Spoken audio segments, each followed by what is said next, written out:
this is Reverend Don Lewis coming to you from beautiful Florida. And today our question comes to us from Roaring Mind.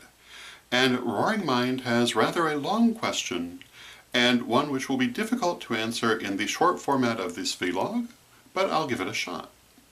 And Roaring Mind writes to say that it is generally said that nothing but a lobotomy or heavy medication is really going to do much good for people with serious personality disorders like psychopathy. And Roaring Mind goes on to say that because this is based on the perceived limitations of the physical mind, he has his doubts whether this is true. And he would like my opinion, metaphysically speaking, of the origin of such extreme personality disorders, and also whether metaphysics can be of help in dealing with them. And in particular, whether I've ever seen metaphysics used successfully to help someone who has such a problem. So, that's a bit of a mouthful, and it will be a bit of a mouthful to answer, but here we go. My first answer to this is that my personal point of view is that the origin of this sort of major personality disorder can be any of a number of things, including karmic blockage, including soul loss, which is another way of looking at karmic blockage.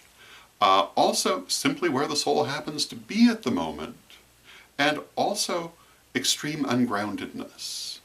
I think that one of the major dangers in magic, one of the few dangers I actually would look upon as being a danger, is that people can lose their place in reality or damage their connection to this physical reality by tampering with the nature of reality too quickly and in an ungrounded way. And if you look back through the vlogs, you'll see that I've often said grounding is vitally important when doing high magic, because when we do magic, we are affecting reality as we're experiencing it, and that can tend to unravel our connection to reality.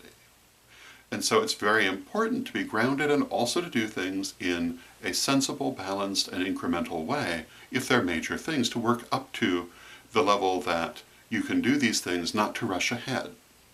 So having said all that, those are metaphysical reasons that I think are sometimes responsible for serious personality disorders. I'm not saying they're the only things that can be responsible for them, but they're the things that I would think of. Can metaphysics be used to help people who have these problems? Well, I would think that it could, but have I seen it done successfully? Well, no, I haven't.